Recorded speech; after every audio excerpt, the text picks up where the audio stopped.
Time था 19 अगस्त 2025 का और जगह थी यूपी के कानपुर का सचिन डे, जब सावित्री देवी नाम की एक महिला अपनी बेटी कांति देवी को अपने साथ लेकर वहीं पर मौजूद एक पुलिस स्टेशन में जा पहुंचती है और वहां पर जाकर पुलिस ऑफिसर से ये रिक्वेस्ट करने लगती है कि वो उसके सीनियर अधिकारियों से एक बार उसकी बात करवा दे। और थोड़ी बहुत देर तक मशक्कत कर लेने के बाद वो लोग अपने सीनियर अधिकारी से एक बार उनकी मीटिंग करवा भी देते हैं। लेकिन जैसे ही सीनियर ऑफिसर्स के सामने सावित्री देवी जाती हैं और उस ऑफिसर ने ये बात पूछी कि बताइए अम्मा जी, मैं आपकी क्या मदद कर सकता हूँ, तो सावित्री देवी ने अपनी सारी की सारी बातें, जो कुछ भी वो पुलिस ऑफिसर्स को बता सकती थी, वो सारी की सारी बातें बतानी शुरू की। सावित्री देवी ने बताया कि वो इससे पहले भी काफी सारे पुलिस स्टेशन के चक्कर काट चुकी है, लेकिन अभी तक उसकी समस्या का हल नहीं हुआ है। उसने ये बात बताई कि ये सारी की सारी घटना 9-10 महीने पहले की है, जब उसका 45 साल का बेटा शिववीर अपने घर से दिवाली के दिन निकल गया था। उसकी पत्नी लक्ष्मी का ये कहना है कि जहां पर गुजरात में वो काम किया करता था, वो वापस वहां पर चला गया है, लेकिन अब हम लोग पिछले लगभग 8-10 महीने हो चुके हैं, बार बार उससे कॉल कर चुके हैं, लेकिन उससे कोई भी कांटेक्ट नहीं हो पा रहा है। और आखिरी टाइम में जब वो ये बात बोली जा रही है कि गुजरात चला गया, तब भी वो हमसे मिलकर नहीं गया था। तो कुछ एक दिनों तक तो हम लोगों ने उसकी वेट की, लेकिन जब उससे हमारी बातें नहीं होती हैं, वो खुद भी वापस नहीं आता है, तो हम लोगों ने पुलिस स्टेशन में जाकर ये कंप्लेंट की थी कि हमारा बच्चा कुछ इस तरीके से मिसिंग है, तो प्लीज जल्द से जल्द उसे ढूंढ दिया जाए। लेकिन पुलिस ऑफिसर्स ने वहां पर उसकी मिसिंग कंप्लेंट तो उस टाइम दर्ज कर ली, लेकिन अभी तक उसकी उस कंप्लेंट के ऊपर कोई भी कार्यवाही नहीं हो रही है। उस टाइम सावित्री देवी जो कुछ भी पुलिस ऑफिसर्स को, सीनियर अधिकारी को बता सकती थी, वो सारी की सारी बातें उसने बताई। और जैसे ही अधिकारी को इस बारे में पता चलता है कि एक बंदा लगभग 8-10 महीने से गायब है, जैसा कि इस बूढ़ी अम्मा ने बताया कि 2-3 महीने बाद तो वो वापस घर पर आ जाया करता था, बीच बीच में वो अपनी माँ से बातें भी करता रहा करता था, तो अब अचानक से ऐसा क्या हो गया कि वो बिल्कुल ही गायब हो गया। और हो ना हो इस केस के अंदर कुछ ना कुछ झोल झपाटा है, जिसके चलते वो इस केस को थोड़ा सीरियसली लेता है। और उसके बाद शिववीर की पत्नी लक्ष्मी को अपने पास बुलाकर उसी से पूछताछ करने लगता है कि आखिरी टाइम में वहां पर क्या कुछ हुआ था। तो शिववीर की पत्नी लक्ष्मी ये बात कहती है कि दिवाली का दिन था, सारे के सारे लोग दिवाली की तैयारी कर रहे थे, उसी टाइम जल्दबाजी में उसके पति उसके पास आते हैं और ये बात कहते हैं कि उसे वापस काम पर जाना होगा। उसकी जहां पर नौकरी लगी हुई थी, वहां से उसने नौकरी छोड़ दी, दूसरी जगह उसे जाकर ज्वाइन करना था और वहां पर उन्हें काफी ज्यादा पैसे मिलने वाले थे। और जल्दबाजी में वो अपने घर वालों को भी कुछ नहीं बताते हैं, बस मुझे ये बात बोलकर कि वो बहुत जल्द वापस आ जाएंगे, वो वहां से चले गए थे। और उसके बाद क्या कुछ हुआ इस बारे में हमें ज्यादा कुछ नहीं पता। और उसके बाद पुलिस ऑफिसर सावित्री देवी के पास जाते हैं, उनसे पूछने लगते हैं कि अम्मा जी, जब वो यहाँ से जा चुका था तो कितनी बार आखिरी टाइम में आपकी उनसे बातें हुई थी,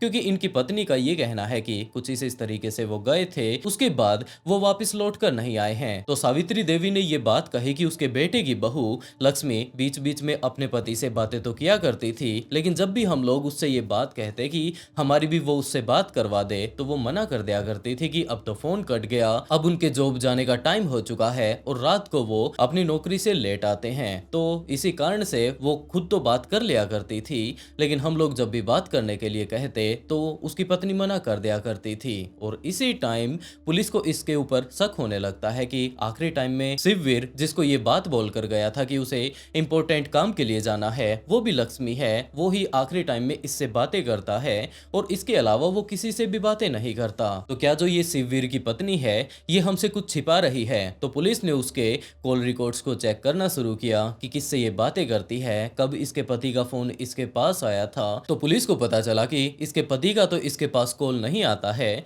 लेकिन एक अमित नाम के लड़के का इसके पास बार बार कॉल आ रहा था। और जब अमित की सारी इंफॉर्मेशन निकाल कर इनके घर पर पहुंचा जाता है, वहां पर पूछताछ की जाती है कि ये अमित कौन है, कि उसी टाइम कांति देवी सामने आती है। उसने ये बात कही कि अमित तो मेरा बेटा है, आखिरकार इसने क्या कर दिया। और उसके बाद तो अमित को और लक्ष्मी को दोनों को ही गिरफ्तार कर लिया जाता है, क्योंकि जब से इसका पति गायब हुआ था इन दोनों के बीच बार बार बातें हो रही थी। सावित्री देवी को जैसे ही इन सारी चीजों के बारे में पता चलता है, तो उसने भी ये बात कही कि मुझे भी इस बात के ऊपर शक था कि आखिरकार ये लड़का बार बार उसी टाइम शिववीर के घर पर क्यों जाता है जब वो घर पर नहीं होता। कभी कभार तो ये रात को भी वहां पर रुक जाया करता था। मुझे इस बारे में काफी ज्यादा कंफ्यूजन थे। मैं बार बार इसे इसी बात के लिए टोका भी करती थी, लेकिन किसी ने भी उसकी बातों पर ध्यान नहीं दिया। लेकिन अब तो लक्ष्मी को और अमित को दोनों को ही गिरफ्तार कर लिया गया था। उनसे पूछताछ जब की जाती है तो उन्होंने साफ साफ इनकार कर दिया कि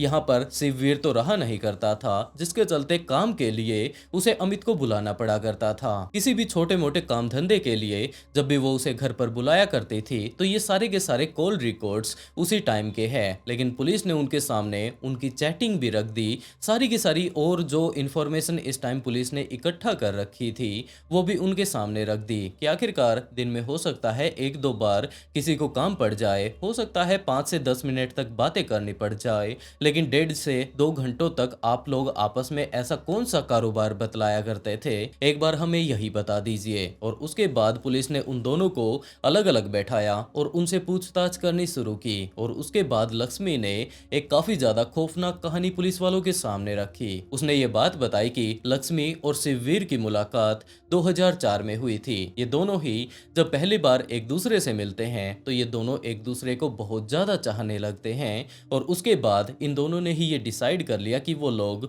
आपस में शादी करने वाले हैं। दोनों ने अपने अपने परिवार वालों को बता दिया और इनके परिवार वालों को अपने बच्चों की शादी करनी ही थी, तो उनकी मर्जी से उनकी शादी करवा दी जाती है। लेकिन शादी के बाद शिववीर अपने रोजगार के चक्कर में गुजरात जाया रहा करता था। बीच बीच में कभी कभार तो वो अपनी पत्नी को अपने साथ ही लेकर चला जाता।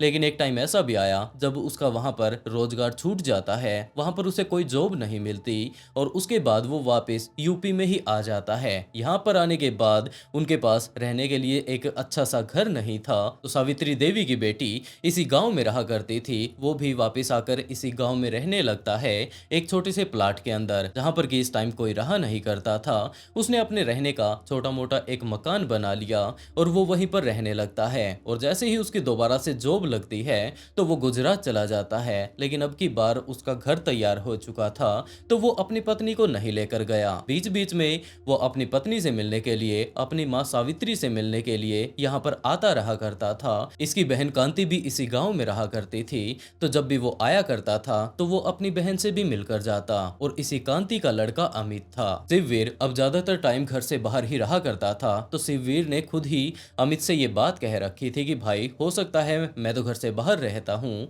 तो किसी न किसी काम के लिए तुम्हारी मामी को जरूरत पड़ जाए तो तुम घर पर जाकर तो थोड़ा बहुत जाकर तेरी मामी की मदद कर दिया करियो। अमित इस बात के लिए तैयार हो जाता है। लेकिन जैसे जैसे अमित अपनी मामी की मदद करने लगता है तो वो इसके इतना ज्यादा नजदीक आ जाता है कि आधी बार तो रात को वो उसी के पास रुक जाया करता था। इस टाइम इसके 3 बच्चे हो चुके थे, तो तीनों के तीनों बच्चों को वो वहां पर आराम से पाल रही थी। कभी कभार अमित उसकी देखभाल के लिए आ जाया करता था, छोटे मोटे कामों के लिए। अब वो रात को भी अक्सर वहां पर रुक जाया करता था। और इसी टाइम अमित और उसकी मामी लक्ष्मी एक दूसरे के बहुत ज्यादा नजदीक आ जाते हैं। और अब तो हालात ऐसे बन चुके थे कि ये दोनों एक दूसरे के बिना रह ही नहीं सकते थे। लेकिन एक टाइम ऐसा भी आया जब शिववीर गुजरात से वापस अपने घर पर आ जाता है और यहाँ पर अपने भांजे की हरकतों को देखकर, अपने पत्नी की हरकतों को देखकर उसे पता चल जाता है कि आखिरकार इन दोनों के बीच चल क्या रहा है। तो उसने अपने भांजे को भी काफी ज्यादा धमकाया, दूसरी तरफ अपनी पत्नी को भी धमकाया, लेकिन ये बात उसने बाहर जाने नहीं दी। जिसके बाद उसने यही बात सोची थी कि बहुत जल्दी ये लोग सुधर जाएंगे और आगे ऐसा कुछ नहीं करेंगे। लेकिन अब तो शिववीर अपनी पत्नी के ऊपर नजर ही बनाकर रखने लगा था। और इसी बात को लेकर अब लक्ष्मी और अमित बहुत ज्यादा परेशान रहा करते थे कि अब तो हम लोग मिल भी नहीं पाते हैं, अब हम लोग करें तो क्या करें। और उसके बाद 2024 आता है। 2024 की दिवाली पर जब गुजरात से शिववीर वापस अपने घर पर आया तो इसी टाइम 30 तारीख को ही उन लोगों ने प्लान बना लिया था कि इस बंदे को हम लोग बीच रास्ते से हटाने वाले हैं। उसने सारी की सारी प्लानिंग बना ली थी। और जैसे ही दिवाली वाली रात आती है तो शिववीर के तीनों ही बच्चे बाहर पटाखे फोड़ने में बहुत ज्यादा बिजी चल रहे थे। सारी की सारी दिवाली की इस टाइम तैयारियां चल रही थी। और जैसे ही रात का टाइम होता है सारे के सारे लोग खाना वगैरह खाकर सोने की तैयारी कर रहे थे। उसी टाइम लक्ष्मी ने सबके लिए चाय बनाई। उसने चाय में कुछ एक नशीली चीजें इस टाइम मिला दी थी, जिसके बाद उसने अपने तीनों ही बच्चों को, अपने पति को और जो कोई भी बंदा इस टाइम उनके इनके साथ घर में रहा करता था उन्हें वो चाय पिला दी। लेकिन इनका जो सबसे बड़ा बेटा था 18 साल का, उसे ये चाय पीने में थोड़ी अजीब लगती है, उसे इसका टेस्ट पसंद नहीं आता, जिसके चलते वो अपनी चाय को यूं का यूं वहीं पर रख देता है। और इस टाइम लक्ष्मी को ये बात लग रही थी कि शायद ये चाय सभी ने पी होगी और उस चाय में नशीली दवाई मिला रखी थी। तो उसे पक्का विश्वास था कि ये सारे के सारे लोग रात को तो उसे डिस्टर्ब नहीं करने वाले हैं। रात होते ही जब ये सारे के सारे लोग नशे में बहुत ज्यादा गहरी नींद में जा चुके थे, तो उसने अमित के पास कॉल कर दिया और रात को ही अमित इनके घर पर आता है। इस टाइम उसकी मामी ने एक रूम्बे का जुगाड़ कर रखा था, लोहे की रोड जैसा, वो अपने हांजी को दे देती है और उससे अमित जाकर अपने मामा के सिर पर हमला कर देता है। 3 बार वो हमला करता है। उसके बाद दूसरी तरफ शिववीर तो कोई रिएक्शन ही नहीं देता, क्योंकि वो नशे वाली वो चाय पी चुका था, उसके कारण वो बहुत ज्यादा गहरी नींद में जा चुका था। कोई भी वो अपने बचाव के लिए प्रतिक्रिया नहीं दे पाया, जिसके बाद वो अपनी जान गंवा देता है। और उसके बाद वो दोनों के दोनों इसे उठाकर वहीं पर पास में मौजूद एक बगीचे में लेकर जाते हैं। ये सारी की सारी प्लानिंग उन्होंने 30 तारीख को ही कर ली थी। अब तो बस वो लोग उसे उठाकर बाहर ठिकाने लगाने के लिए लेकर जा रहे थे। और इसी टाइम ये सारा का सारा जब शोर शराबा यहाँ पर हो रहा था, वो दोनों आपस में बातें कर रहे थे। उसके सिर में वो रुम्बे जैसी रोड मारी जा रही थी। इसकी आवाज सुनकर उसका 18 साल का जो सबसे बड़ा बेटा था वो जाग जाता है। और जैसे ही उसकी नींद खुलती है तो उसने जब उठकर बाहर की तरफ देखा तो उसने पाया कि उसकी माँ लक्ष्मी और उसका भाई अमित उसके पिता को अपने कंधे पर लटकाकर बाहर की तरफ ले जाने की कोशिश कर रहे हैं। अमित इस टाइम हैंडीकैप था, उसका एक हाथ नहीं था, लेकिन फिर भी पता नहीं किस तरीके से, जैसा कि अब पुलिस ने इन्वेस्टिगेशन की है और इन दोनों के ही बयान सामने आए हैं, तो उसने अकेले ही अपने मामा का कत्ल किया था। इन सारी ही चीजों को वो लड़का इस टाइम देख चुका था। लेकिन दूसरी तरफ लक्ष्मी ने भी ये चीज देख ली कि इसके सबसे बड़े बेटे ने ये सारे ही कारनामे करते हुए उन्हें देख लिया है। तो वो भागकर सबसे पहले तो उसके पास जाती है, उसे धमकाने लगती है और ये बात कहती है कि अगर वो बीच में आता है या फिर जाकर किसी को भी इन सारे ही कांडों के बारे में बताता है तो वो लोग भी बिल्कुल इसी की तरह उसकी भी जान ले लेंगे। और उसके बाद तो वो लड़का घबरा जाता है और वो अंदर जाकर दोबारा से लेट जाता है। ये लोग इसे उठाकर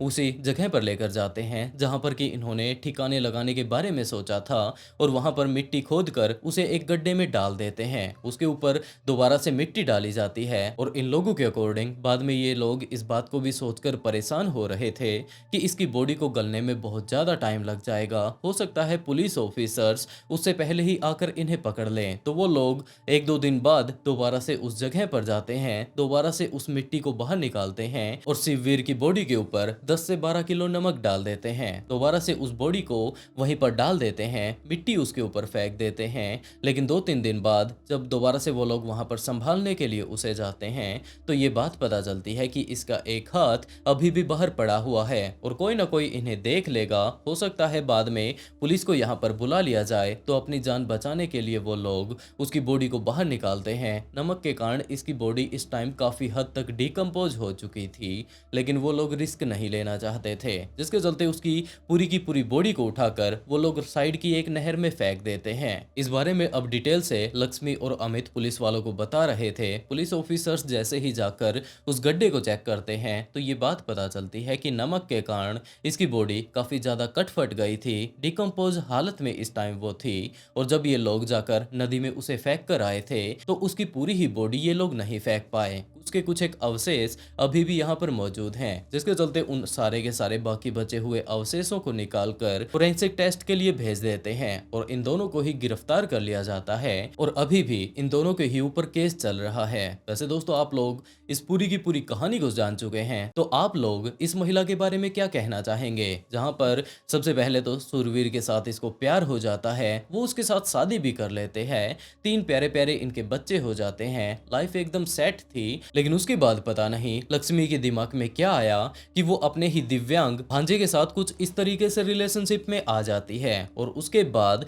जो उसका पहला प्यार था, सच्चा प्यार था, अब अगर देखा जाए तो उसका जीवन साथी था, वो उसकी भी जान लेने में बिल्कुल भी नहीं कतराती है। वैसे अब ये दोनों के दोनों पुलिस की गिरफ्त में हैं और अभी भी पुलिस ऑफिसर्स इनसे पूछताछ कर रहे हैं कि क्या आप लोगों ने कोई ना कोई ऐसी चीज अभी भी छिपा रखी है जिसका राज खुलना बाकी हो। वैसे दोस्तों आज के लिए बस इतना ही। इस तरीके की कहानी सुनाकर मैं आप लोगों को डिस्टर्ब तो नहीं करना चाहता, लेकिन सचेत जरूर करना चाहता हूँ। तो आप लोग अपना ध्यान रखिए और इसके साथ साथ अपनों का ध्यान जरूर रखें। अगर स्टोरी सुनाने का तरीका अगर पसंद आया हो तो वीडियो को लाइक कर ऑफबीट पॉडकास्ट को सब्सक्राइब जरूर कर लें, क्योंकि देश दुनिया में घटने वाले इसी तरीके के काफी सारे ट्विस्टेड केस मैं यहाँ पर लेकर आता रहता हूँ। और इसी के साथ दोस्तों आज का शाउट आउट पिंकी गुप्ता को, and write a beautiful comment to get a shout out in next video. बहुत जल्द मिलते हैं एक और नए ट्विस्टेड केस के साथ।